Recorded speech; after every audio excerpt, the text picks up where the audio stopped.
A partir de hoy, nuevo reglamento de tránsito en la Ciudad de México. Nos da una jerarquía de la movilidad en la que el peatón y los ciclistas son la parte fundamental de esta pirámide de la movilidad. Más prohibiciones y multas. El gobierno del Distrito Federal asegura que no habrá cacería de automovilistas. Este reglamento lo que busca es salvar vidas, por lo tanto, no tenemos ninguna intención recaudatoria. El Senado pide que se aplace. No hay reglas claras, por eso insistimos que es un reglamento meramente recaudatorio que fomenta la corrupción y no la sustentabilidad. Lanzan aplicación para confirmar que agentes de tránsito sí pueden infraccionar. El presidente Enrique Peña Nieto destaca la importancia de las inversiones para la estabilidad económica. Estamos hoy mejor preparados para enfrentar escenarios adversos que el mundo está viviendo. Y se reúne por primera vez con el rector de la UNAM, Enrique Graue. Se compromete a respetar la autonomía de la UNAM. Más de 360,000 maestros fueron evaluados este año. Nos parece que es un balance muy positivo. Hemos dado por terminado este ciclo de evaluación en 22 estados. Hay 28 órdenes de aprehensión contra normalistas de Michoacán. Histórico, cara a cara en España, los candidatos a la presidencia, Mariano Rajoy y Pedro Sánchez, discuten sobre corrupción y economía. Barack Obama envía un mensaje al Estado Islámico. Nuestro mensaje a ellos es simple: vamos por ustedes. El Chicharito Hernández entre los mejores jugadores de la Bundesliga.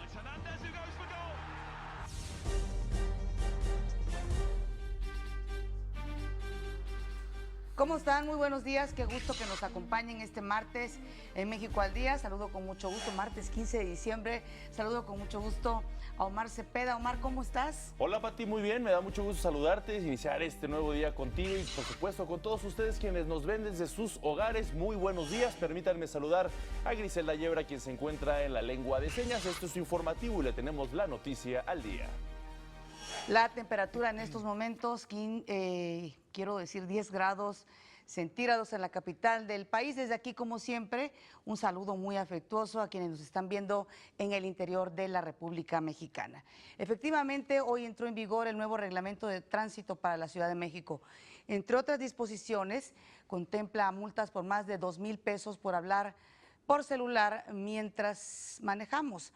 Vamos a conocer la importancia o de los puntos más relevantes de este nuevo reglamento.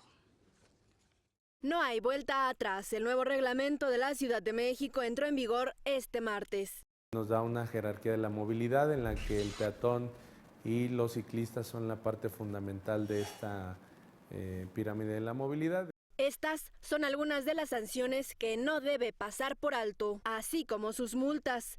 Utilizar el celular mientras conduce, hasta 2,446 pesos. Exceder los límites de velocidad, alcanzará los 1,399 pesos. Invadir carriles confinados, 2,097 pesos. Dar vueltas continuas, 1,398 pesos. No utilizar el cinturón de seguridad, hasta 699 pesos, mientras que conducir bajo los influjos del alcohol o drogas significará un arresto de 36 horas. En el caso de los motociclistas, quien no utilice el equipo de seguridad alcanzará una pena de hasta 1,398 pesos y la unidad será remitida al corralón. Se está poniendo especial atención en aquellas conductas o infracciones que pueden desencadenar ahí algunos hechos de tránsito con lesiones graves o incluso la pérdida de vida de personas. Además, se colocaron 40 cámaras que servirán para sancionar las siguientes infracciones: no respetar los semáforos, invadir pasos peatonales, ciclovías y carriles confinados, así como vueltas prohibidas, entre otras. Nos detecta personas que vienen hablando por teléfono, personas que no utilizan el cinturón de seguridad, personas que transitan con menores de 12 años en los asientos delanteros y personas que traen algún objeto, ya sea mascota o algún menor, entre el volante y el conductor. A partir de este martes, los límites de velocidad son 80 kilómetros por hora en vías de acceso controlado, 50 kilómetros por hora en avenidas primarias y 40 en avenidas secundarias. Para verificar su cumplimiento, se instalaron radares de velocidad. 58 equipos, de los cuales 25 son móviles y 33 de ellos son fijos. Se encuentran instalados la gran mayoría en la red vial primaria, en las vías de acceso controlado, llámese periférico, viaducto, el circuito interior, la radial Río San Joaquín y todas aquellas arterias que cuentan con lateral. La aplicación móvil Mi Policía permitirá conocer a los uniformados autorizados para infraccionar, quienes además deberán portar una insignia amarilla con la leyenda autorizado para infraccionar, así como el monto de la sanción. Para México al Día, Flor Hurtado. Por supuesto, se ha dado la polémica al respecto. Por ello, el jefe de gobierno del Distrito Federal, Miguel Ángel Mancera, aseguró que no habrá cacería de automovilistas con este nuevo reglamento de tránsito. Este reglamento lo que busca es salvar vidas, por lo tanto, no tenemos ninguna intención recaudatoria, no va a haber una salida desbandada para hacer una cacería, sino lo que queremos primero es que la gente esté familiarizándose con el reglamento. El Senado, mientras tanto, exhortó al jefe de gobierno, Miguel Ángel Mancera, a que permita una prórroga de 60 días para la entrada en vigor de este nuevo reglamento de tránsito. El objetivo, que los conductores se familiaricen con las nuevas disposiciones mediante una amplia campaña de difusión que no ha habido. La senadora del PAN, Mariana Gómez del Campo, dijo que el nuevo reglamento tiene un matiz recaudatorio más que el de generar una cultura vial en la Ciudad de México. Poder andar en la Ciudad de México. Tanto el ciclista debe comportarse de manera correcta, como también los ciudadanos. Entonces, no hay reglas claras, por eso insistimos que es un reglamento meramente recaudatorio que fomenta la corrupción y no la sustentabilidad de la Ciudad de México, que es lo que todos desearíamos.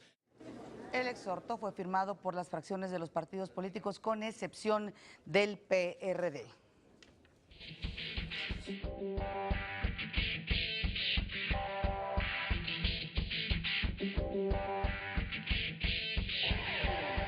Mientras tanto, hoy entra en vigor este nuevo reglamento en la Ciudad de México, así que ponga mucha atención a lo que se está disponiendo nuevamente. El presidente Enrique Peña Nieto, en otros temas, tomó protesta a Juan Pablo Castañón como nuevo presidente del Consejo Coordinador Empresarial, en sustitución de Gerardo Gutiérrez Candiani. Ahí convocó al sector a continuar construyendo un México más próspero, a partir de una actitud honesta, comprometida y ética. Nos falta hoy, a partir de una renovada actitud, de una renovada confianza y de un renovado compromiso, seguir construyendo con México. Seguir construyendo a partir de una actitud que como ciudadanos cada uno adopte. Construyamos en favor de la vigencia plena del Estado de Derecho. Muchísimas gracias. El presidente expuso a los empresarios las acciones que han permitido mantener la estabilidad económica y recibir en casi 3 años 92,000 millones de dólares de inversión extranjera directa.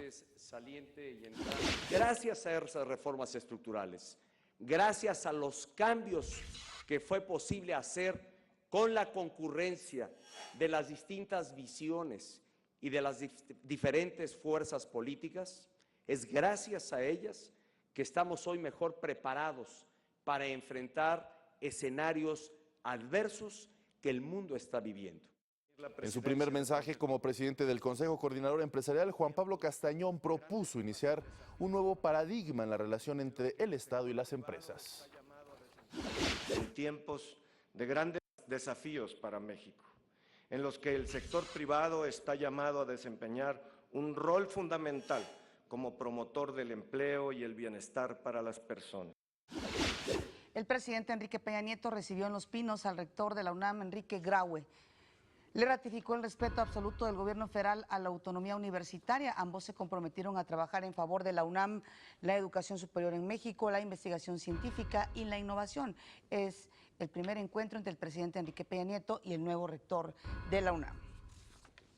Este año más de 360,000 docentes participaron en las diversas evaluaciones realizadas por la SEP como parte de la reforma educativa. En el caso de la evaluación del desempeño, esta se aplicó a poco más de 132,000 de los 152,000 maestros programados. Nos parece que es un balance muy positivo. Hemos dado por terminado este ciclo de evaluación en 22 estados todos que tienen una participación superior al 95% y en donde ya se han hecho las reposiciones que se tendrían que hacer, y en el resto de los estados. El secretario de Educación sostuvo que los maestros que no se evaluaron por voluntad propia serán separados de su cargo y reiteró su disposición al diálogo con la CENTE.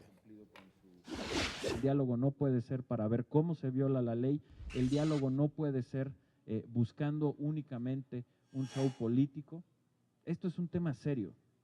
Si quieren un diálogo sobre la educación, yo se los he dicho muchas veces, lo tenemos, pero ese diálogo tiene que ser sobre la base de aceptar la reforma educativa, tiene que ser sobre la base de que no se puede estar violando la ley. Como todos los lunes, el secretario de Educación Pública estuvo en una escuela primaria, ahí platicó con los maestros y con los padres de familia sobre cómo mejorar el plantel. El secretario de Educación Pública, Aurelio Nuño, como cada lunes, realizó los honores a la bandera. En esta ocasión fue en la Escuela Modelo de la Ciudad de México y en nombre del presidente Enrique Peña Nieto les regaló el avaro patrio.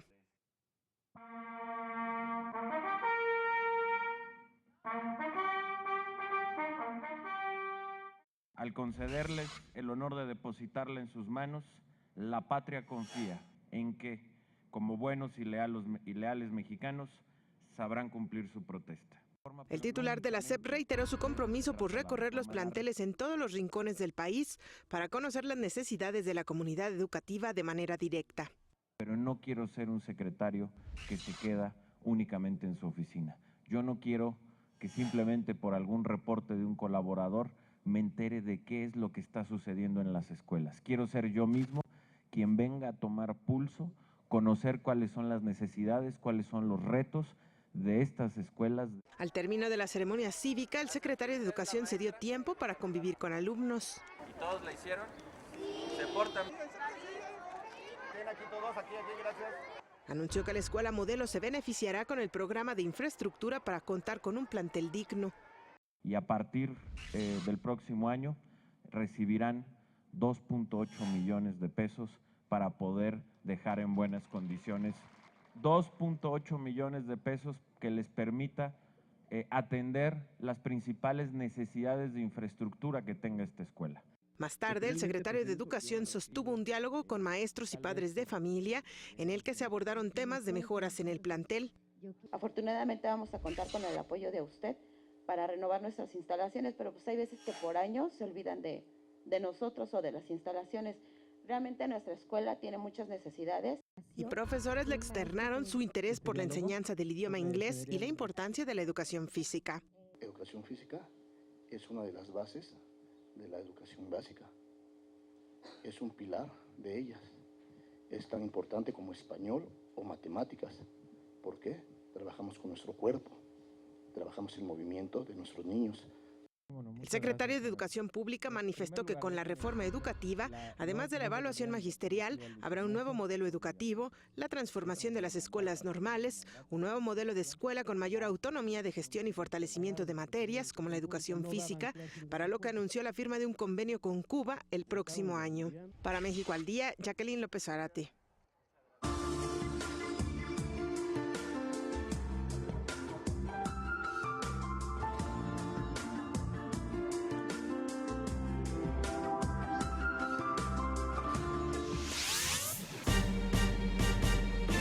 La Fiscalía Especializada para la Atención de Delitos Electorales no impugnará la resolución de un juez federal que negó la orden de aprehensión en contra de Arturo Escobar.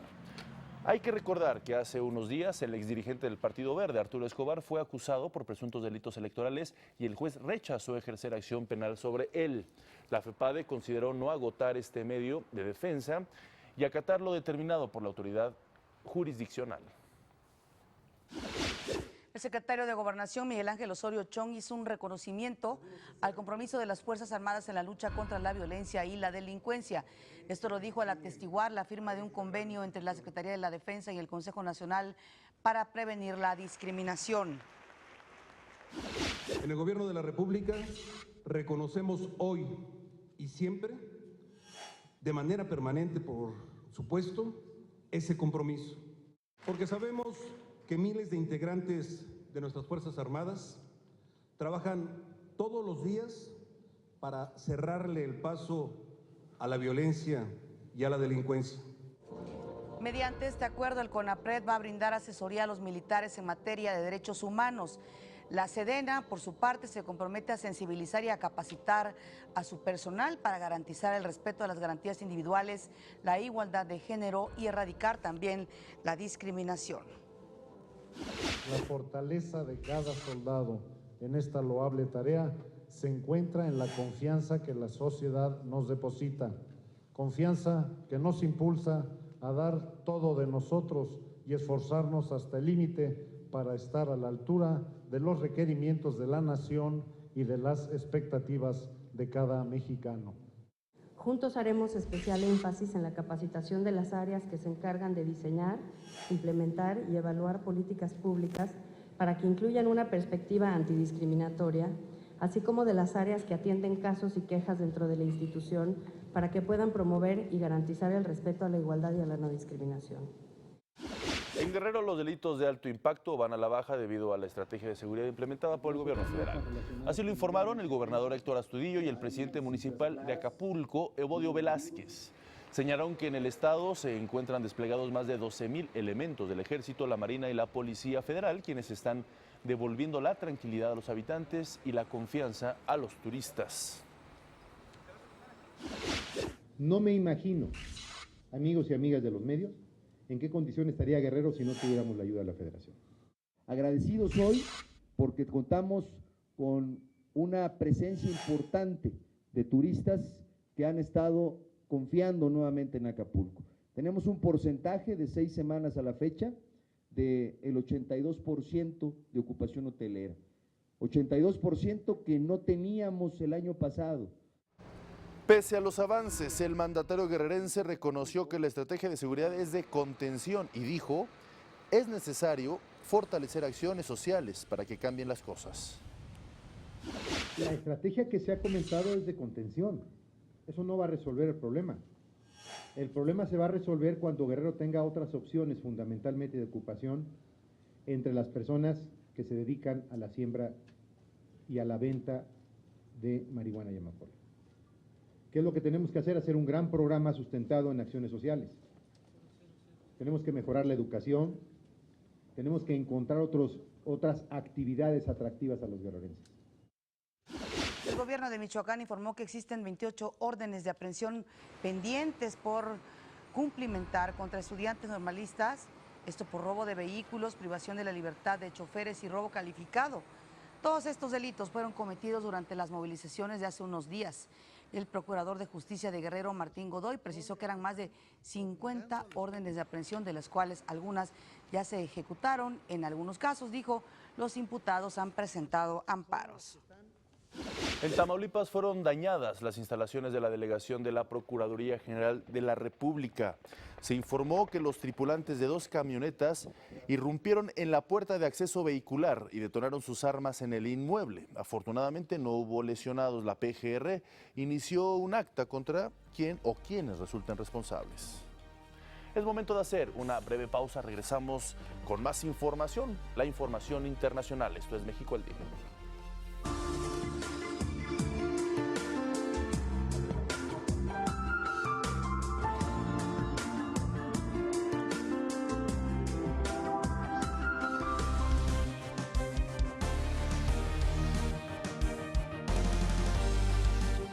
En Estados Unidos, el presidente Barack Obama dio un discurso desde el Pentágono. Ahí habló de los esfuerzos de su gobierno para combatir al Estado Islámico en Siria e Irak. Así les dijo, así les advirtió a ISIS. Estamos golpeando al Estado Islámico más duro que nunca. El punto es que los cabecillas del Estado Islámico no tienen dónde esconderse y nuestro mensaje a ellos es simple: vamos por ustedes. Arabia Saudita anunció una coalición militar de 34 países islámicos para combatir a ISIS y bueno, pues al terrorismo en general. También está ahí Al-Qaeda, por ejemplo, o Boko Haram en África. Tendrá su centro de operaciones conjuntas la ciudad de Riad. El propósito de esta coalición es cerrar filas y unir esfuerzos para combatir el extremismo en todas sus formas. Subraya el derecho legítimo de estados a la legítima defensa. Los candidatos del Partido Popular y del Partido Socialista de España, Mariano Rajoy y Pedro Sánchez, respectivamente, se enfrentaron en un histórico debate cara a cara organizado por la Academia de Televisión de España. El objetivo de este encuentro fue mostrarse como las únicas posibles opciones de gobierno.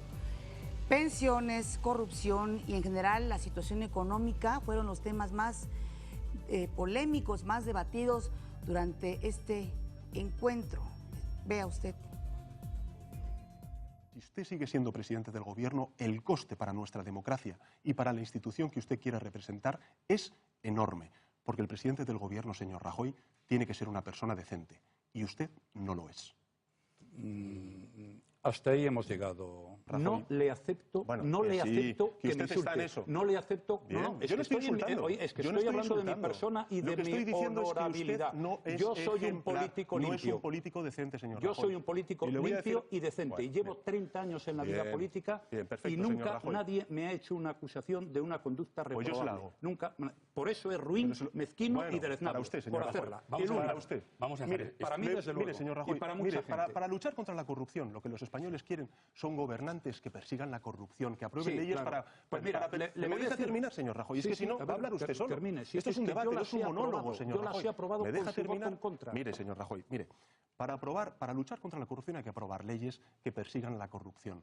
Siempre. Y también lo que hay que hacer, señor Rajoy, es que los ciudadanos tengan la certeza, la garantía de que los políticos lo que hacen es castigar, perseguir la corrupción, afecte a quien afecte, siempre, señor Rajoy. De regreso a nuestro continente, el presidente de Argentina, Mauricio Macri, anunció la eliminación de los impuestos a las exportaciones de trigo, maíz y carne vacuna, así como la reducción de 5% en la tasa que paga la soja o soya, el principal cultivo del país. Como prometí durante toda la campaña, apostar a su capacidad de crecer, a su capacidad de duplicar la producción agropecuaria de este país, voy a firmar el decreto por el cual la Argentina pasa a tener retención cero a las exportaciones regionales. Con estas medidas que se aplican a escasos días de tomar el poder en Argentina, Macri busca elevar la producción y venta del país y de esta manera generar más divisas. También en Argentina se confirmó que son 43 las personas que murieron ayer en un accidente de autobús de la Gendarmería Nacional. El transporte, que llevaba 51 personas, se desbarrancó en una caída de casi 25 metros. Los elementos habían sido convocados para reforzar el operativo de seguridad frente a la advertencia de protestas sociales y posibles saqueos que se presentan durante las fiestas de Navidad y fin de año. El presidente Mauricio Macri expresó en su Twitter el pésame a los familiares de las víctimas, a quienes el Papa Francisco también envió sus condolencias. Esto en Argentina. En Venezuela, Lilian Tintori, esposa del opositor venezolano Leopoldo López, pidió desde una celda simulada al presidente Nicolás Maduro que conceda la libertad a su esposo antes de que la nueva mayoría parlamentaria opositora apruebe una ley de amnistía en enero. Precisamente porque el presidente Nicolás Maduro dijo que va a rechazar la ley de amnistía, es que estamos aquí en esta celda hoy, para mandarle un mensaje directamente al presidente de la República. Presidente, si usted no quiere cumplir con la ley de amnistía, libérelos antes. Si usted no quiere aplicar la ley de amnistía, pues libérelos antes de Navidad. Le estamos pidiendo que los liberen. Que en Venezuela hubo un acto democrático el 6 de diciembre y usted aceptó los resultados. Pero no puede haber democracia con presos políticos. El mundo entero está esperando que los liberen. La canciller Claudia Ruiz Massieu está en los Estados Unidos. Ahí impartió una conferencia magistral sobre migración. Dijo que el desafío actual requiere de un liderazgo valiente y afirmó que los millones de mexicanos en Estados Unidos representan importantes ingresos para ese país. Sin embargo, dijo, los efectos negativos de la migración dominan la discusión política. Es más fácil concentrarse en los costos, en vez de las innumerables contribuciones que los inmigrantes hacen cada día a sus países destino. El caso de las contribuciones que los migrantes mexicanos hacen a Estados Unidos es solo un ejemplo de ello. La ONU informó que México se encuentra dentro del grupo de países con un desarrollo humano alto. Esto en su reporte sobre el Índice de Desarrollo Humano 2015, que calcula el bienestar de una población más allá de su crecimiento económico. Vamos ahora a nuestro primer resumen.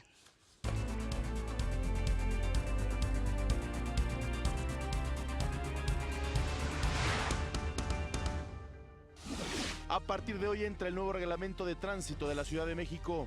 Nos da una jerarquía de la movilidad en la que el peatón y los ciclistas son la parte fundamental de esta pirámide de la movilidad. Senadores piden que se aplace 60 días la entrada en vigor. No hay reglas claras, por eso insistimos que es un reglamento meramente recaudatorio que fomenta la corrupción y no la sustentabilidad. Más de 360,000 docentes se evaluaron este año. Nos parece que es un balance muy positivo. Hemos dado por terminado este ciclo de evaluación en 22 estados. El presidente Enrique Peña Nieto y el rector de la UNAM coinciden en impulsar la educación superior en México. La PGR no impugnará el caso de Arturo Escobar. El gobernador de Guerrero reconoce avances en la seguridad del estado. Arabia Saudita anuncia coalición militar de 34 países islámicos para combatir el terrorismo. El beisbolista dominicano Johnny Cueto llegó a un acuerdo con los Gigantes de San Francisco por 6 años y $130 millones.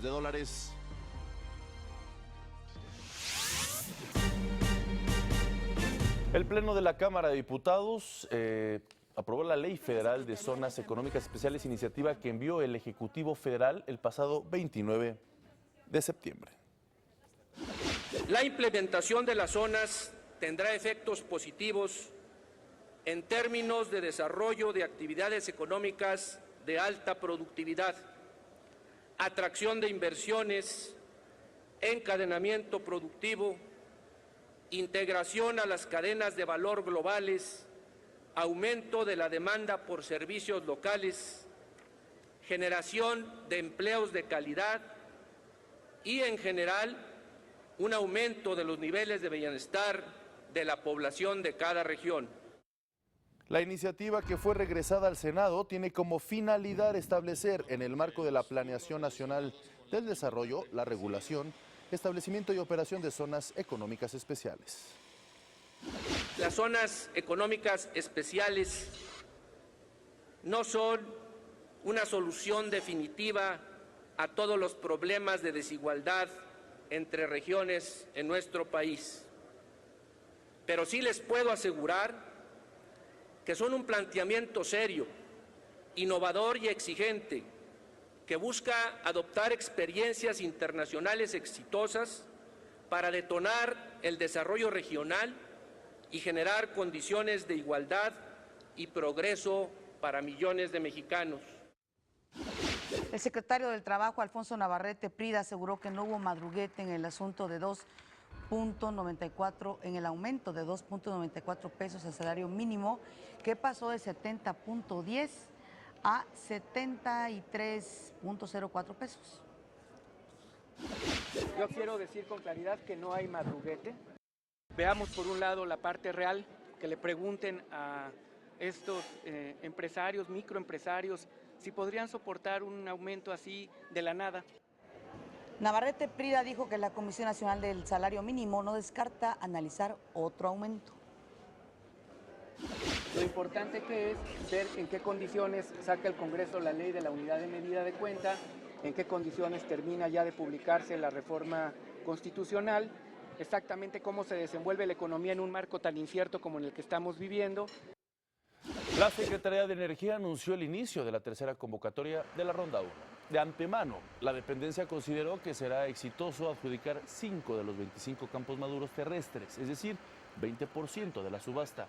Las autoridades estimaron que con la adjudicación de los 25 campos, los contratistas privados invertirían cerca de $1,000 millones. El petróleo mexicano, como la mayoría de los petróleos en el mundo, sufrió una nueva caída. En el caso del petróleo de México de exportación, este cerró en $27.63 por barril, una caída de 0.39% respecto al cierre previo. El Brent del Mar del Norte cayó 1 centavo a $37.92 por barril. El crudo de los Estados Unidos, el West Texas, avanzó 1.94 a 36.31 dólares por barril. Así el comportamiento del mercado petrolero mundial. Paralelamente, el peso comienza a recuperar terreno frente al dólar. En operaciones de ventanilla o de menudeo, el dólar se vendió alrededor de 17.63 pesos. Con ello, la moneda nacional intenta poner un alto a un desplome de 4.27% que había acumulado durante la semana pasada. ¿Y todo esto por qué? Porque hay un nerviosismo en todo el mundo debido a lo que pueda anunciar mañana la Fed en los Estados Unidos sobre un posible aumento en la tasa de interés, la Reserva Federal de los Estados Unidos. Mario Di Constanzo, titular de la Comisión Nacional para la Protección y Defensa de los Usuarios de Servicios Financieros, la CONDUCEF, aseguró que 2015 va a cerrar como el año con más multas aplicadas. Dijo que calculan que serán 5.070 las sanciones contra instituciones bancarias y financieras por un monto económico de casi 141 millones de pesos, es decir, 50% más que respecto al año pasado. Este año lo vamos a terminar imponiendo casi 5.000 multas, es un 32% más de imposición de sanciones que el año pasado. No necesariamente esto quiere decir que las instituciones se hayan portado más mal este año, sino que con la reforma se nos dieron mayores atribuciones para multar. La Procuradora Federal del Consumidor, Lorena Martínez, informó que a partir del 1 de enero dejará su cargo para buscar la candidatura del PRI al gobierno de Aguascalientes. Agregó, participará en el proceso interno del PRI para elegir al candidato. Pues he tomado la decisión de separarme de esta maravillosa responsabilidad como Procuradora Federal del Consumidor. Ha sido para mí, sin duda, una de las etapas más maravillosas en el ámbito profesional y personal, el ser Procuradora del Consumidor, y a partir de febrero, en el proceso interno de mi partido para contender por la gobernatura de Aguascalientes, y finalmente a partir del 1 de abril, si todo sale bien, en campaña. Y después, con la bendición de los electores, pues espero estar gobernando Aguascalientes. Las breves del país.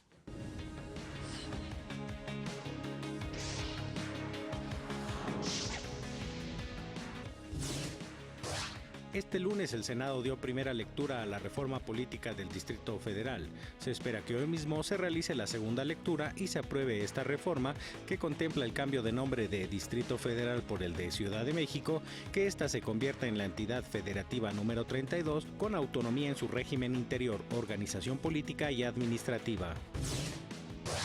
Las comisiones de Relaciones Exteriores y de Relaciones Exteriores América Latina y el Caribe del Senado aprobaron el nombramiento de Araceli Paz Campos como embajadora de México en Venezuela.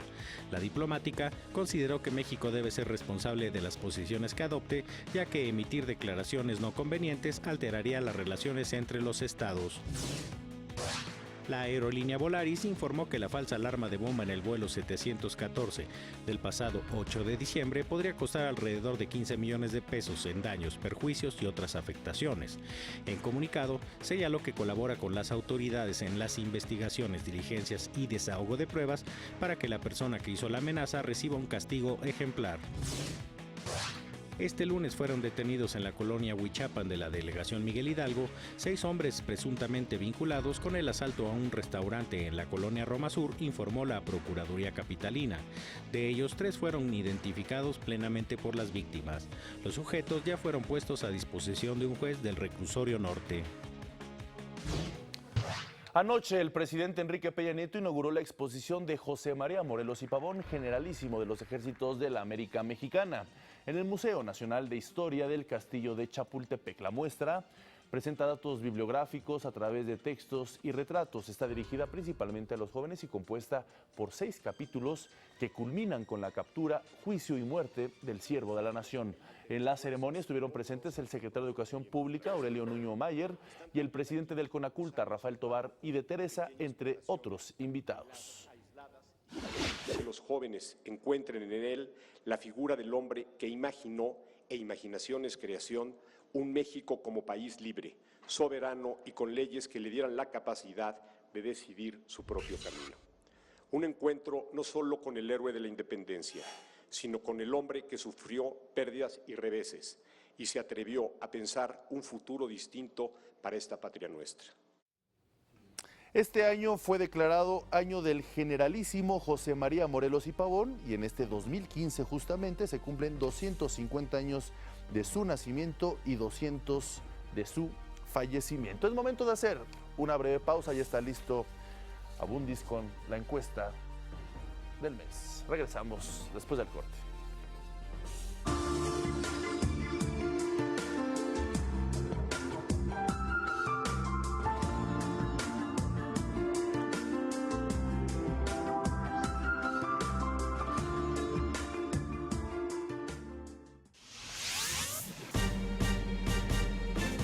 El Instituto Federal de Telecomunicaciones determinó el cese de transmisiones analógicas en 99 estaciones de distintas entidades del país a partir del primer minuto del 31 de diciembre.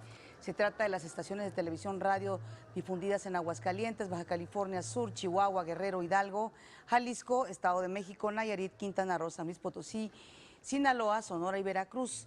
La transición a la televisión digital en dichas estaciones se determinó porque la Secretaría de Comunicaciones y Transportes informó al instituto que se alcanzó un nivel de penetración de receptores digitales de cuando menos el 90% de los hogares de escasos recursos. Mientras tanto, el secretario de Comunicaciones y Transportes, Gerardo Ruiz Esparza, entregó la pantalla digital número 9 millones. Fue en Tepic, Nayarit. Ahí afirmó que esta transición es uno de los programas tecnológicos sociales más amplios del mundo y que se entregarán un total a 9.7 millones de pantallas a nivel nacional, tarea que se concluirá el próximo 20 de diciembre.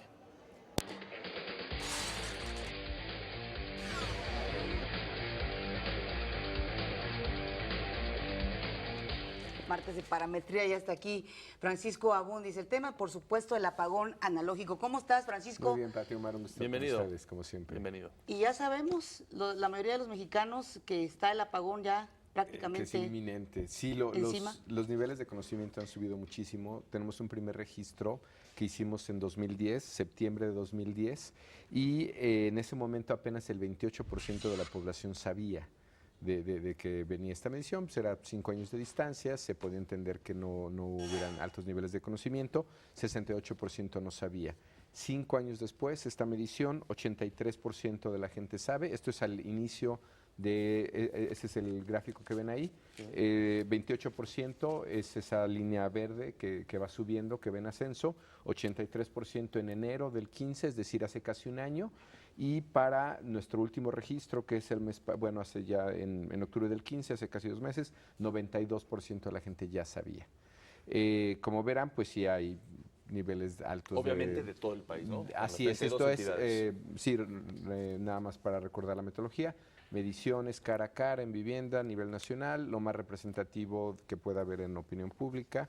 Y digamos, aún así, con esta representatividad, les mostraré que en la siguiente gráfica nos queda una gran incógnita. A la pregunta de, ¿tiene usted en su vivienda al menos una televisión digital? 82% no las tenía en este primer registro de septiembre-octubre de 2010, y luego 18% sí. Voy posteriormente a este gráfico que están viendo porque ese ya combina lo que es pues los convertidores más quien cuenta con una televisión digital. Pero lo que es interesante es que en enero del 15 y octubre del 15, que es ese 52 que ven ahí, prácticamente no hay diferencia. Es decir, pasó un año de que hubo, ¿qué dijiste, Omar? Cerca de 9 millones de televisores que se repartieron. Por lo menos nosotros no lo estamos registrando. Lo que es cierto es que la mitad del país hoy dice ya contar con una televisión digital, y ese 7% que se agrega ahí contaría con un convertidor, lo cual suma a 59%. Casi el 60% de la población está preparada para este apagón, y nuevamente pues se nota que los niveles de preocupación de la gente son altos. Claro, sí, nada más para acotar, 9.7 millones de pantallas a nivel nacional. Por alguna razón no lo registramos en este año. Digo, puede ser un tema de impresión, puede ser un tema de que a lo mejor ya contabas con una televisión y simplemente esta se incorporó a lo que tenías. Yo creo que es uno de los niveles más altos de cualquier país, digamos, si lo comparamos con España. España en su momento, cuando hizo esta conversión, apenas el 50% de la población contaba con una televisión digital, es decir, mucha gente se quedó sin señal. Ahora, sí, esto es 60% de televisión más este 7% de convertidor. Hay que decir, porque de hecho está parte de la publicidad de alguna de estas compañías de cable lo señala, que si tú tienes una televisión análoga pero tienes señal de cable, puedes conservar tu televisión. Y los niveles de, digamos, de consumo de cable en hogares en México es de los mayores de América Latina, estamos sobre 55%. Sí, porque además también supongo que la población tiene que ver, porque decías el caso de España, pero España es un país que cuenta con alrededor de 44 millones de personas, cuando en México ya somos 120 millones de personas, según la última estadística del INEGI, 119. ¿no? 119. dice el último estimado de INEGI, ciertamente. Entonces sí, creo que hay que ponerlo, yo lo vería como un éxito de política pública, ¿no? Donde sí estamos, digo, no el 100% de la población, pero estamos relativamente mejor armados que muchas otras sociedades cuando hicieron esta conversión. Ahora, yo me imagino, Paco, que también hay que tomar en cuenta que la gente en realidad, sobre todo es un asunto generacional, ¿no? La gente todavía no tiene muy claro la diferencia entre la televisión analógica y la digital. Todavía es un asunto que tiene que ir aprendiendo a entender poco a poco, ¿no? Sí, yo creo que además con estos televisores que pasa mucho con la tecnología y bueno, es un estudio que hicimos con algunos otros colegas en América Latina. En México tenemos algunas resistencias para adoptar nuevas tecnologías. En buena medida tiene que ver con escolaridad, algo también con un prejuicio normal de que la gente cree que las nuevas tecnologías son solo para jóvenes o que las nuevas tecnologías son solo para gente con mayor educación, escolaridad, o que es solamente para quien tiene dinero. Claro, es un asunto sociológico y cultural. En este caso estamos entrando en un proceso en el cual las nuevas tecnologías se están democratizando. Les voy a poner 3 ejemplos. Antes, para discriminar entre lo que era el segmento social al que uno pertenecía, que tiene que ver con consumo, importaba si tenía celular o no. Ya no importa, ¿no? Porque todo el mundo tiene un celular. Importaba si tenías un reproductor de DVD o no. Ya no importa, porque todos tenemos DVD. Importaba si tenías un horno de microondas. Ya no importa, porque eso ya no te discrimina. Todos tenemos, o bueno, una gran parte de la población tiene horno de microondas. Un poco creo que va a pasar así con las televisiones digitales, con el acceso a Internet, que hoy estamos sobre 45%, digamos, estamos todavía, pues comparado con un país de Europa o Estados Unidos que está en niveles de 80, 90%, ciertamente estamos un poco atrás, pero todos estos cambios son los que nos van obligando a incorporar nuevas tecnologías, simplemente porque se democratiza. ¿Detectaste algún estado donde se vea de trabajar más para que asuma este cambio? Mira, en general el sureste del país es el estado menos conectado, ¿no? Para hablar de tecnología y de otros temas que digamos que se asocian con ella. Por ejemplo, en 64% del país no tenemos sucursales bancarias, ¿no? Eso tal vez con tecnología lo podamos resolver, porque después solamente con tu teléfono inteligente vas a poder hacer transacciones. El problema es que si bien tenemos cerca de 80 millones de teléfonos, y de hecho ya hay más teléfonos celulares que líneas de tierra, el problema es que solamente 20% de esos se utilizan de manera inteligente. Y eso tiene que ver con esta combinación de tener acceso a la tecnología o a las capacidades tecnológicas, como puede ser Internet, y luego saber utilizarlo. Creo que nos puede pasar algo que sucedió en Italia o en el sur de Italia, algo que se conoce como el Mezzogiorno, del Mezzogiorno para abajo, que es ahí, por ejemplo, si bien los italianos, bueno, en promedio el 80% están un poco arriba, 80 están casi 90% de líneas de tierra, en el Mezzogiorno, en esta sección, ya no tienen líneas, todos son celular. ¿No? Creo que nos está pasando eso, es decir, algunas carencias que tenemos las compensa la tecnología, por eso puse el ejemplo de las sucursales bancarias. En el sur de México es donde más se nota, ¿no? Le hace Chiapas, Oaxaca, Claro. Guerrero. De ahí que, y voy a mis temas de opinión, sea muy complicado hacer mediciones, por ejemplo, en Oaxaca, si no es en una entrevista cara a cara, o como los estudios que presentamos aquí. Si tú quieres hacer una entrevista por teléfono, pues está subrepresentando, digamos, en el caso del país, a la mitad del país que no tiene líneas Y que te habla sin duda de la desigualdad, ¿no? De la Así es. desigualdad Entonces, en todos los sentidos. Yo creo que estos cambios me parecen muy positivos porque obligan a una parte de la población a adoptar nuevas tecnologías y eso eventualmente se convierte en, pues en capacidades productivas. Otro ejemplo de, digamos, de lo grave que puede ser cuando no, generacionalmente, cuando no te adaptas. Cerca del 40% de los mayores de 18 años en este país nunca han prendido una computadora. 40%. De los adultos. De los adultos de este país. Claro. ¿No?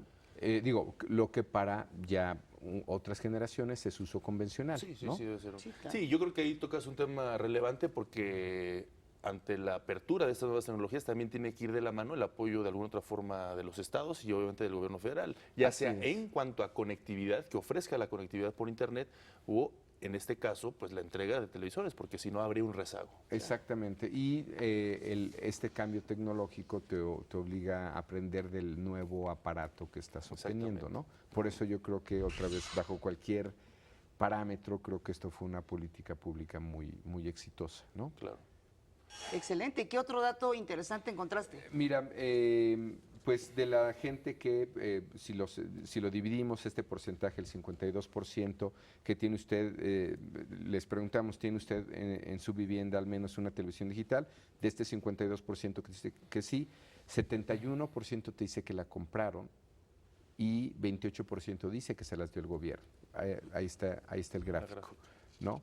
Si ven, es pues casi una tercera parte de esta gente que dice que están entrando a este cambio tecnológico básicamente porque el gobierno les dio la opción. Y que ¿no? esta gráfica, la tendencia es a que el sí del gobierno se amplíe de aquí al 20 de diciembre, que es cuando supuestamente termina, ¿no? Así es, ¿no? Luego, cuando vemos lo de los convertidores, si lo vemos en un pie también, veremos que solamente 7% dijo que tenía convertidor, y por eso la suma que pusimos antes, donde el 52% que tiene televisión digital más el 7% que tiene convertidor, te da el 59%, que es casi el 60% del país, ¿no? Y otra vez, aquí no estamos incorporando gente que tiene cable, que probablemente se encima en este, pero es muy probable que si le agregamos esta gente que tiene cable, estaremos en todavía más armados para el cambio. Ahora, como siempre, en términos de opinión, hay, en fin, contradicciones entre lo que la gente nos dice y el último reactivo que tenemos en este estudio es: ¿usted estaría de acuerdo o en desacuerdo en que se retrase el apagón analógico en el país? 70% te dice que está de acuerdo. Este es el gráfico. Entonces está muy interesante porque, no obstante que estás preparado, ¿no? 70% tiene algún temor, alguna aversión, es el temor miedo al cambio. Y a lo desconocido, ¿no? O sea, si tú ya eres un buen amigo de tu televisión analógica, ¿por qué razón habrías de adaptar o adoptar esta nueva tecnología? Es como la discusión que hay sobre si compras tu libro electrónico o no. Exacto. Bueno, digo, es una analogía a lo mejor no tan válida. Buen punto, que en general hay quienes tenemos las dos cosas. Claro. El libro físico y en una tableta el mismo libro. Básicamente porque con no puedes viajar. Claro, ¿no? claro. Y con esta Pero sí puedes hay viajar, mucha reticencia, ¿no? incluso, y es un asunto, yo insisto, generacional, ¿eh? Sí, yo creo que vamos a ver estos cambios con el tiempo, cómo se van consolidando, pero esta última pregunta me llamó mucho la atención porque cuando hablé de estas reticencias o de estos problemas de incorporar nuevas tecnologías, a veces es un tema de actitud. Claro, por supuesto. Y como les decía, en un estudio que hicimos hace algunos años con otros colegas, parece que es un problema regional. Lo mismo pasa en Colombia, lo mismo pasa en Venezuela, lo mismo pasa menos en Chile, menos en Argentina. Que son países, perdón, que tienen muy buenos niveles educativos, ¿no? O tenemos casos extraordinarios como el caso de Uruguay. Claro. Uruguay es el segundo proveedor de software de América Latina después de Brasil, con una población de 3 millones de habitantes. Entonces sí, digo, creo que son temas para reflexionar y ver que tenemos capacidades, ¿no? Estamos listos para adoptar este cambio, nada más que ese 70% hay que ver cómo vencemos esas barreras y esos temores. Muy bien, Paco, pues en un año nos vemos para ver cómo salió todo, cómo está la gente, si se adaptó, si logró hacer esos cambios y pues que todo el mundo esté viendo su televisión digital, ¿no? Así es. Seguramente nos veremos pronto el año que viene. Exacto. Muchísimas gracias, Paco, por esta información tan interesante, coyuntural.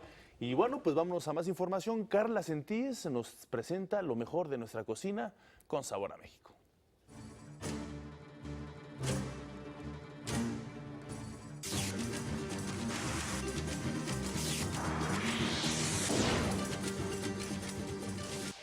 Buenos días, soy Carla Sentíes. Bienvenidos a Sabor de México. No importa hacia dónde se dirija nuestra atención, cada estado o región de México guarda un sinfín de creaciones culinarias que representan no solo variados y sofisticados sabores, sino, y quizá más importante, fuertes lazos de comunidad e identidad. Hoy les quiero platicar de una región que incluye diferentes estados y que preserva un platillo emblemático de nuestra gastronomía. Se trata de la Huasteca y el zacahuil.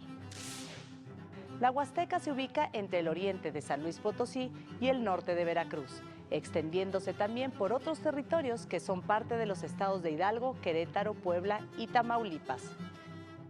El zacahuil es una elaboración que ha dado identidad a esta región y conforma uno de los 3 alimentos ceremoniales imprescindibles. Los otros 2 son el mole y el pan. Se trata de un tamal de enormes proporciones que conserva su carácter ritual, pues se sigue ofreciendo para tener una buena siembra o para dar gracias por tener una buena pesca. Asimismo, es un alimento que no puede faltar en el Día de Muertos, pero no solo es ceremonial. Los zacahuiles se sirven frecuentemente en bodas, 15 años y bautismos o en fiestas religiosas. También los venden en porciones los días de mercado.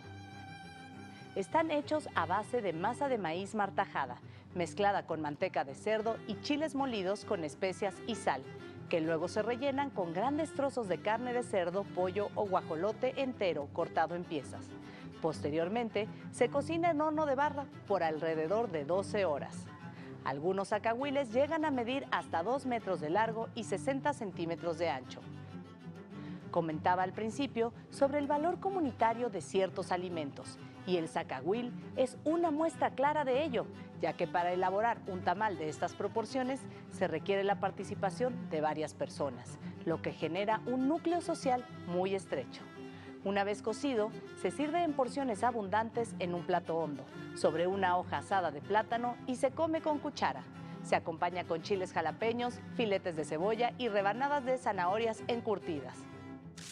Cuando la oportunidad se presente para comer un zacahuil, hagámoslo saboreando y recordando todo lo que este plato implica en nuestra tradición.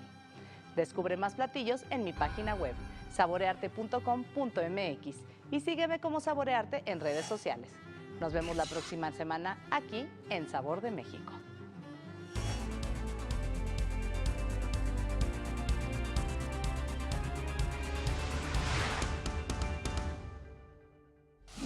El gobierno capitalino afirma que no habrá cacería de automovilistas durante la entrada en vigencia del nuevo reglamento de tránsito. Este reglamento lo que busca es salvar vidas, por lo tanto, no tenemos ninguna intención recaudatoria. El presidente destaca la importancia de las inversiones para cumplir con los objetivos de las reformas. Estamos hoy mejor preparados para enfrentar escenarios adversos que el mundo está viviendo. La Secretaría de Educación Pública anunció que más de 360,000 docentes participaron en las evaluaciones de este año. Nos parece que es un balance muy positivo. Hemos dado por terminado este ciclo de evaluación en 22 estados. Confirman autoridades de Michoacán que hay 28 órdenes de aprehensión sin cumplimentar contra normalistas por actos vandálicos durante manifestaciones. El Instituto Federal de Telecomunicaciones dio a conocer que estaciones de televisión cerrarán el 31 de diciembre en el marco del apagón analógico. Autoridades de Argentina confirman que son 43 las personas que murieron en el trágico accidente de un autobús de la Gendarmería Nacional. Y en los deportes, la Liga MX anunció el calendario de clausura 2016.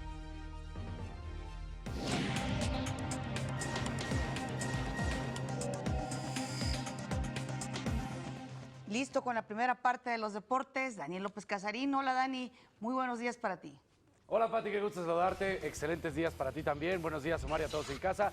Vamos a platicar del Chicharito porque la fiebre sigue en Alemania y sobre todo en el fútbol internacional, porque ahora una vez más Javier Hernández es parte del 11 ideal de esta página de Transfer Market, que es la que realmente va tasando el valor de cada jugador en el mundo. Con esto, por supuesto, de la jornada 16 en su desempeño, fue elegido después de anotar ese hat-trick junto a sus compañeros Stefan Kiesling y Karim Belarbi, además de su entrenador Roger Schmidt, que están todos en el 11 ideal de la Bundesliga. Por supuesto, también algunos otros jugadores como Philipp Lahm, Matt Hummels y Manuel Neuer. Vamos a platicar que pues ya está listo. No ha pasado prácticamente ni 24 horas, bueno, ya pasaron más de 24 horas, pero no ha pasado un poquito más. Y ya está listo el calendario 2016 del Clausura. Hay que arrancar diciendo cómo van a estar. Primero, no va a haber jornadas dobles en esta ocasión.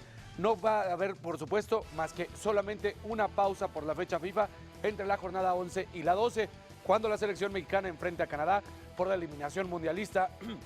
Primero en Vancouver el 25 de marzo y el otro en el Estadio Azteca el 29 de ese mes. El clásico joven es el de América Cruz Azul en la jornada 7 el 20 de febrero. Todo arrancará, por supuesto, el viernes 8 de enero a las 7:30 en la Corregidora, cuando los Gallos Blancos reciban a los rojinegros del Atlas. Y por supuesto el campeón estará debutando con su corona el domingo 10 de enero, mientras que Pumas lo hará un día antes ante los Rayados allá en suelo regio. Por supuesto, Pumas recibe al América el domingo 8 de mayo a las 12 del día. Estará finalizando justamente en mayo el torneo. Y bueno, no nos podíamos dejar de lado el clásico nacional. Chivas serán las anfitrionas de las Águilas el domingo 13 de marzo. También vamos a seguir hablando de qué es lo que sucede en la Liga MX, porque el Veracruz ya dio a conocer cuáles son sus jugadores transferibles para la siguiente temporada. La directiva arrancó destacando con la salida o con la apuesta para ser transferidos de Fernando Meneses y el brasileño Wilson Thiago. Además de ellos también están, por supuesto, Oscar Vera, Luis Sánchez, Jeú Chiapas, Liber Quiñones, Víctor Perales, Inri Manso y Carlos Cárdenas. Algunos de estos jugadores ya estaban de hecho en otros equipos, pero a préstamo. Regresan a Veracruz, sin embargo no están contemplados por la directiva. Y bueno, la sorpresa mayúscula, podrían decir algunos, se da ayer en la Premier League, cuando el Leicester le pega al Chelsea. Sin embargo, el Leicester ha estado en los primeros lugares en toda esta temporada y mientras tanto el Chelsea ha estado al fondo de la tabla.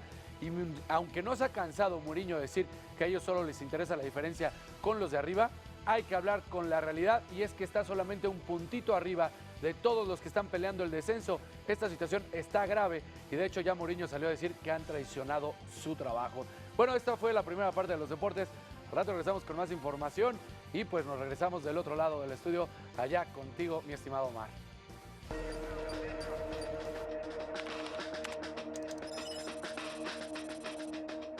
Muchísimas gracias, Daniel. Y desde el mundo de los deportes nos vamos al mundo virtual con Ana Cristina Olvera, que está aquí justamente a mi lado derecho. Hola, Ana, muy buenos días. Hola, Omar, me da muchísimo gusto estar aquí contigo en tu escritorio esta mañana. Y es que entró la polémica de lleno, ¿no? En lo del reglamento de tránsito. Pero nos traes un dato muy interesante. Exactamente. Si usted todavía está en su casa y no ha salido, a lo mejor le va a servir este dato, que es que existe la Secretaría de Seguridad Pública del Distrito Federal puso a disposición de los habitantes de la ciudad la aplicación Mi Policía. Y ahí usted puede ubicar y conocer a los 1.400 agentes que son los únicos que han sido habilitados para infraccionar desde hoy 15 de diciembre, día en que entra en vigor el nuevo reglamento de tránsito. Esta app, que se puede descargar en cualquier dispositivo móvil, se tiene acceso a nombre y datos generales de todos estos uniformados que pueden levantar alguna infracción. Y además esta aplicación, pues lo que hace normalmente es hacer una división territorial de la ciudad en 847 cuadrantes, en los que 3 policías, uno por turno, son los responsables de la incidencia delictiva que se registre y de la vinculación con las personas.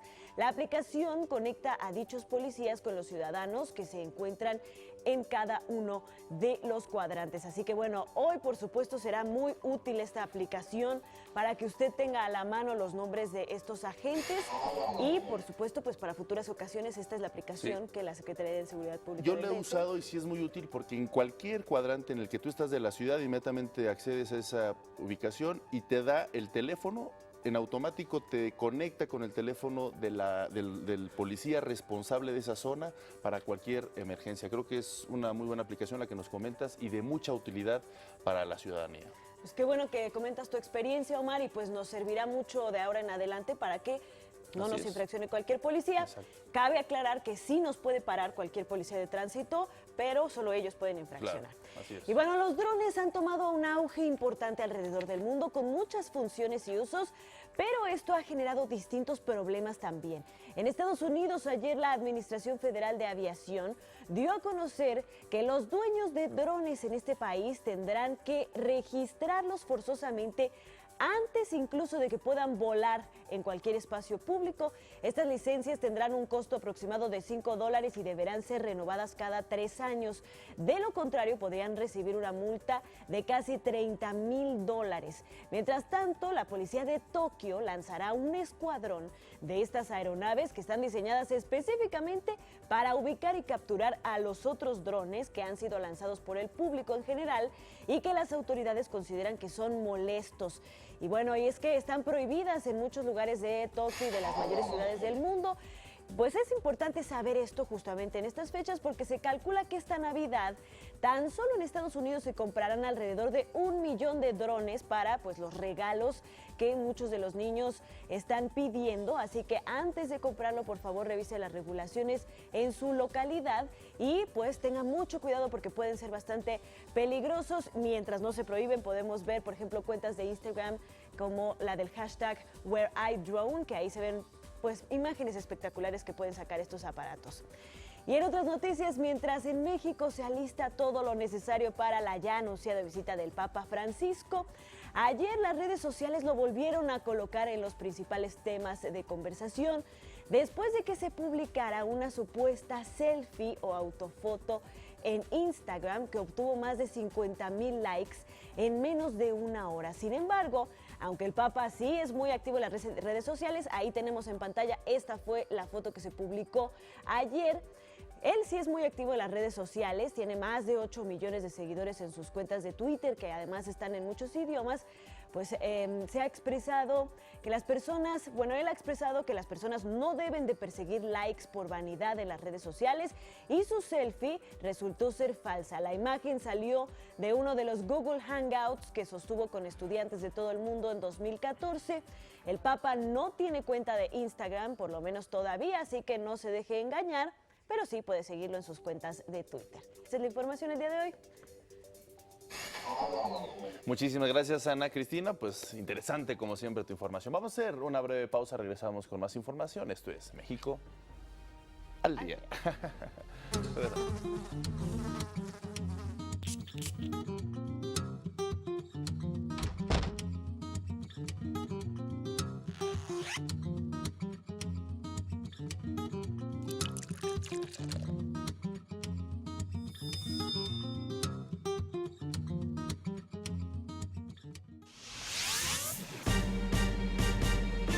Científicos en Alemania lograron encender por primera vez un reactor estelar que podría convertirse en una fuente de energía limpia y barata, pero además sin límites. El reactor produjo un plasma de helio que durante 30 minutos mantuvo la temperatura de 1 millón de grados centígrados. El siguiente objetivo para los científicos va a ser prolongar la duración de las emisiones de plasma e investigar mejores métodos de producción y calentamiento de plasma de hielo mediante microondas. ¿Qué querrá decir todo esto? Algo interesante, ¿no? Algo interesante. La ciencia siempre dando de qué hablar, sobre todo ante este tipo de creaciones tan complejas, ¿no? Ya sabe usted que es un asunto generacional. Muy bien.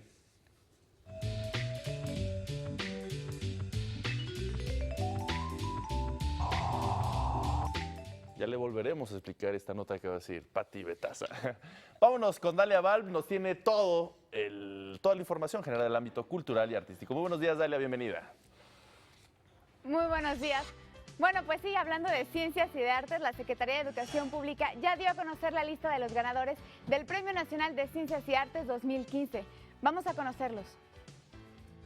En el campo lingüística y literatura, el premio fue conferido a los escritores Felipe Garrido Reyes y David Huerta Bravo, así como a la antropóloga y lingüística Yolanda Lastra. En el área Bellas Artes fueron galardonados el escultor Enrique Carvajal, Sebastián, el arquitecto Fernando López Carmona y el actor Ignacio López Tarso. En el rubro Historia, Ciencias Sociales y Filosofía, el galardón fue asignado al investigador emérito del INA y catedrático de la UNAM Antonio Armando García de León Griego. En el campo Ciencias Físico-Matemáticas y Naturales, obtuvieron el galardón el doctor Jorge Carlos Alcocer Varela, investigador del Instituto Nacional de Ciencias Médicas y Nutrición Salvador Subirán, y el físico Fernando Mario del Río Asa, profesor emérito de la UNAM y miembro del Sistema Nacional de Investigadores. En la categoría de Tecnología, Innovación y Diseño, el premio fue concedido al doctor Enrique Galindo Fentantes, especialista del Instituto Biotecnología de la UNAM, así como el doctor Raúl Rojas González, especialista en robótica y profesor de la Universidad Libre de Berlín. El premio para las artes y tradiciones populares recayó en el grupo musical Los Folcloristas y en la artesana oaxaqueña Victorina López Hilario, experta en fabricación de huipiles. La ceremonia de entrega del Premio Nacional de Ciencias y Artes 2015 se realizará el 16 de diciembre en Palacio Nacional. Con información de Rufino Enríquez González, México al Día. Y niños y jóvenes del barrio de la Lagunilla, aquí en la Ciudad de México, pues dan rienda suelta a su creatividad y esto a través del maravilloso teatro. Vamos a conocerlos. Mediante el proyecto Desde la Lagunilla, la cultura al alcance de todos, el productor Marcos Héctor García se propuso llevar obras de teatro a los vecinos del populoso barrio. Para ofrecer sus puestas escénicas, fundó el espacio teatral MH35 en una antigua vecindad, con el apoyo de la comunidad y comerciantes del lugar. A mí me da mucho orgullo que haya sido un barrio popular donde yo estoy luchando porque la violencia y la imagen del barrio vaya cambiando poco a poco, porque como ustedes ven hay mucha sensibilidad en la Lagunilla. La verdad es que es una bocanada de aire venir a este lugar porque hay mucho entusiasmo, hay mucha entrega, hay una necesidad de hacer cosas nuevas, hay un potencial creativo impresionante. Tras 2 años de intensa actividad, el exitoso foro comienza una nueva etapa bajo el auspicio del Conaculta. Albergará el colectivo comunitario de artes escénicas. El nuevo espacio ofrecerá clases gratuitas de actuación, producción y vestuario a niños y jóvenes de la Lagunilla. De lo que se trata es de propiciar un espacio cultural que permita ver otras realidades distintas a las cotidianas, que permita acercarse a las artes escénicas y que permita generar comunidad y colectividad. Es un foro comunitario en donde vemos cómo papás, hijos, vecinos, comerciantes están alrededor del teatro trabajando y va a ir creciendo. Estamos muy emocionados de ver. La idea es que los alumnos se conviertan en actores y productores de sus puestas en escena y las presenten en su comunidad y colonias aledañas. Estrenamos en este momento con una obra que se llama El Último Aliento, que es una sátira acerca de los problemas familiares que existen en un barrio como este, ¿no? Esta sátira surgió a partir de ejercicios que hicimos con ellos y de situaciones que ellos han vivido en sus casas. Siempre sin excepción hay una fuerza creativa a partir de la cual puedes tejer algo. Y es nuestro primer ejercicio en la Ciudad de México y estamos muy felices que sea pues en el corazón de la ciudad, en un lugar tan emblemático. A través de Cultura para la Armonía, Conaculta impulsa otros proyectos de creación artística en Morelos, Michoacán, Tlaxcala, Tamaulipas, Guerrero y Baja California. La meta del programa es reparar el tejido social a través de la cultura. Para México al Día, Rufino Enríquez González. Bueno, y fíjense que hay una nueva página web del Museo del Prado, que es la principal pinacoteca de España y una de las más importantes del mundo. Esto permite contemplar a detalle las más de 10,000 obras de arte de la colección. Con esta nueva herramienta para el visitante se hace posible encontrar obras maestras como el Jardín de las Delicias del Bosco, a 2 clics del Cardenal de Rafael y a 4 clics del Caballero de la Mano en el Pecho del Greco. Estas obras maestras atemporales de figuras como de Velázquez, de Goya, de Tiziano están disponibles para su descarga con fines educativos o bien personales. Y la película peruana Magallanes, que es ópera prima del cineasta Salvador del Solar y protagonizada por el mexicano Damián Alcázar, resultó finalista como mejor película iberoamericana de la 30ª edición de los premios Goya, que se celebrará el 6 de febrero. Magallanes ganó recientemente el Colón de Oro en la edición número 41 del Festival de Cine Iberoamericano de Huelva, esto en el sur de España. Se trata de un relato sobre el reencuentro y la redención, sobre el terrorismo y sus consecuencias y sobre los fantasmas del pasado que siguen presentes en la actualidad. Esta es la información de Arte y Cultura. Pati y Omar. Gracias, Dalia. Y un elemento indispensable de esta temporada decembrina es, por supuesto, el árbol de Navidad. Se puede decorar de muchas maneras, pero si algo no puede faltar, sin duda, ¿qué son? ¿Qué son? Pati, tú que eres Las asidua, esferas. tú que eres asidua a Sí, poner claro, árboles de Navidad. Por supuesto. Las esferas. Me la he pasado pensando cómo arreglar mi árbol de Navidad. ¿Con qué empiezas? ¿Con las esferas o con las No, con estrellitas? el árbol, ¿no? Vamos a ver. Así es.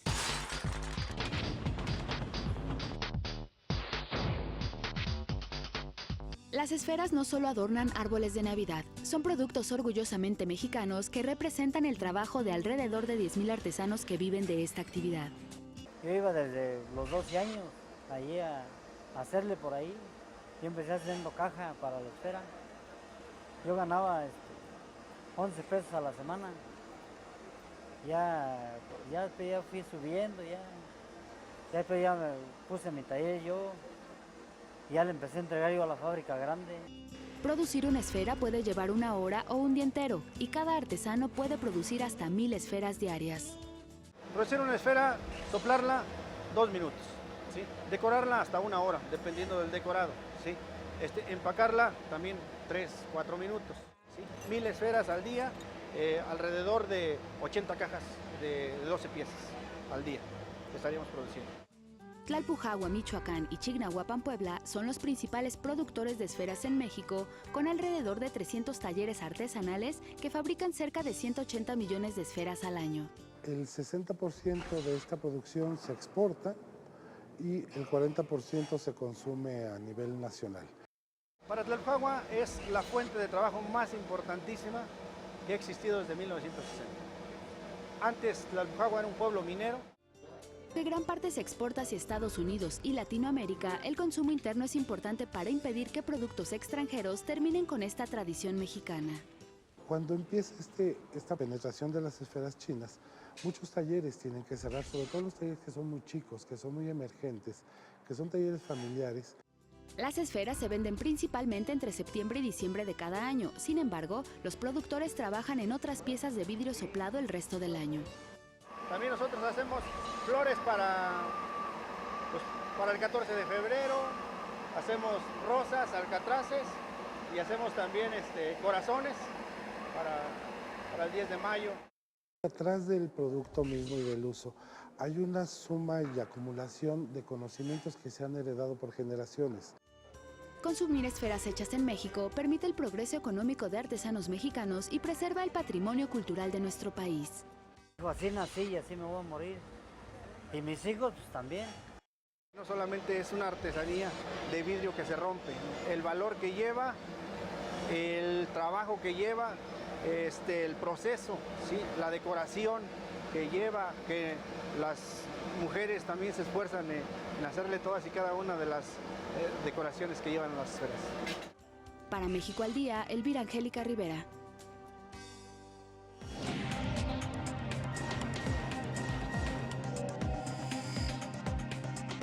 Ya estamos listos con más deportes. Vamos a platicar de la semana 14 que finalizó ayer con el partido del lunes por la noche, el Monday Night Football, donde los Gigantes de Nueva York demostraron el poderío o las ganas que tienen todavía de ingresar a los playoffs, porque sí, están divididos en estos momentos en su división, una de las más endebles, pero con la victoria que tienen sobre Miami suceden dos cosas. Miami, ya que también en una división débil podía aspirar a buscar los playoffs, queda fuera, y esta misma derrota permite que ya los Patriotas de Nueva Inglaterra una vez más sean los dueños, los campeones de su división, y van a seguir en busca de la conferencia, por supuesto. Pero ¿qué pasa ayer? Odell Beckham, espectacular. La relación que tienen Odell Beckham Jr. y por supuesto Eli Manning es imparable. Y la verdad es que hubo una recepción en específico que en un momento se había marcado como fuera, pero cuando la repetición y la cámara de la línea demuestra que Odell Beckham había puesto los dos pies para demostrar que sí estaba justamente dentro del terreno de campo, fue espectacular ver que este joven pues lleva 2 años consecutivos siendo uno de los mejores. En esta temporada ya llegó a 25 pases de anotación, y esto es lo que está demostrando el equipo de Nueva York al derrotar 31-24 a los Delfines de Miami. Seguimos hablando del fútbol americano porque Andy Dalton, el pasador de los Bengalíes de Cincinnati, logró pues salvarse de cirugía después de que sufrió una fractura en su dedo gordo derecho por la lesión en el partido contra los Steelers de Pittsburgh.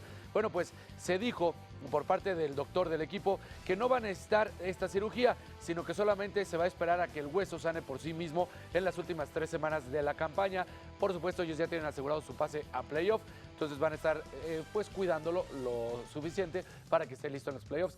Por lo menos ya de entrada en la semana 15 no va a estar en activo, ya lo dieron de baja. Bueno, en las reservas médicas, por supuesto, de lesiones, vamos a ver si también le dan descanso en la 16 y 17, todo depende de cómo vaya evolucionando el dedo. Y ayer, una situación que hay que aplaudir. El Comité Olímpico Mexicano realizó su asamblea. No es esto lo que hay que aplaudir, lo que hay que aplaudir es que se llegó ya a un acuerdo con la CONADE y la misma o el mismo Comité Olímpico Internacional, gracias a una carta enviada por su presidente Thomas Bach, aplaudió y congratuló por el acuerdo alcanzado entre el COM y la CONADE en que se comprometen a respetar la Carta Olímpica y trabajar en armonía rumbo a los Juegos próximos de 2016. Lo más importante de esto justamente es cuando Padilla habla y dice que esto no va a evitar que la CONADE siga con las auditorías y por supuesto que las federaciones que tienen problemas, pues si llegan a tener que dejar de recibir dinero del gobierno, va a ser así. Estas son las palabras, por supuesto, del titular del Comité Olímpico Mexicano. La Federación Internacional dijo, no, pues a ver, espérame, si no hay un respeto a una federación en su autonomía y en su autodeterminación, pues no podemos avalar ya en adelante los eventos internacionales, si no es a través de la mesa directiva legalmente constituida. 86 miembros estuvieron presentes en esta reunión y bueno, pues lo volvemos a decir, excelente que empiecen a rendir cuentas porque era un cheque en blanco para los titulares de las federaciones y ese cheque en blanco pues obviamente nunca iba el dinero a quienes tenían que utilizarlo, que eran justamente los atletas. Y por eso luego siempre decíamos en los Juegos Olímpicos, Pati, ¿dónde están los resultados? Exactamente, ¿dónde está la inversión, no? Exacto, entonces con esto pues por lo menos se empieza a demostrar que hay que trabajar en claro con justamente los importantes y los actores principales que son los atletas. Dani, ha llamado la atención que no hemos escuchado opiniones de los propios atletas sobre este diferendo que hay entre CONADE y el Comité Olímpico. Hubo una reunión, si recuerdas, la semana pasada la platicamos con la senadora Ana Gabriela Guevara, que en ese momento por cuestiones de logística, la verdad es que no pudo haber más que 5 atletas. Todos apoyaron lo que está sucediendo en la CONADE y aunque se ha entrevistado a ellos por aparte en algunos momentos a otros atletas, todos están de acuerdo con lo que está haciendo Alfredo Castillo, ¿eh? Ahí sí, pero todo. Y te hago énfasis en ese punto porque he leído algunas notas que algunos atletas, aunque están de acuerdo con la decisión que ha tomado la CONADE, no se han expresado por temor a represalias, claro. Exactamente, sí. Ahí bueno, es pues qué terrible, ¿no? Sí, definitivamente. Muy bien. Gracias, Daniel. Gracias, mi Dani. Vamos ahora a nuestro resumen.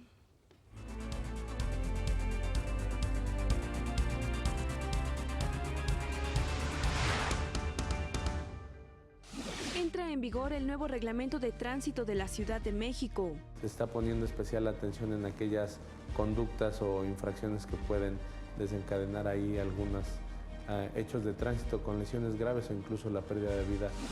No habrá cacería de automovilistas, aclara el jefe de gobierno Miguel Ángel Mancera. Este reglamento lo que busca es salvar vidas, por lo tanto, no tenemos ninguna intención recaudatoria. Las reformas estructurales son factor de estabilidad, destaca el presidente Enrique Peña Nieto ante empresarios. Gracias a esas reformas estructurales, que estamos hoy mejor preparados para enfrentar escenarios adversos que el mundo está viviendo. El secretario de Educación Pública, Aurelio Nuño, hace un balance de la evaluación docente. Nos parece que es un balance muy positivo, estados todos que tienen una participación superior al 95%. Faltan por cumplimentar 28 órdenes de aprehensión contra normalistas por delitos cometidos durante las movilizaciones en Michoacán. 34 países forman bloque islámico para combatir el terrorismo. Y en los deportes, el Clausura 2016 arranca el viernes 8 de enero con el duelo Querétaro-Atlas. Gracias por acompañarnos esta mañana de martes. Nos despedimos de Griselda Yebra y los dejamos con esta canción de Nora Jones, Sunrise. Estás muy contento el día de hoy. Muy bien, Siempre. gracias a todos ustedes. Gracias por sobre todas las cosas a usted que nos acompaña. Pásenla.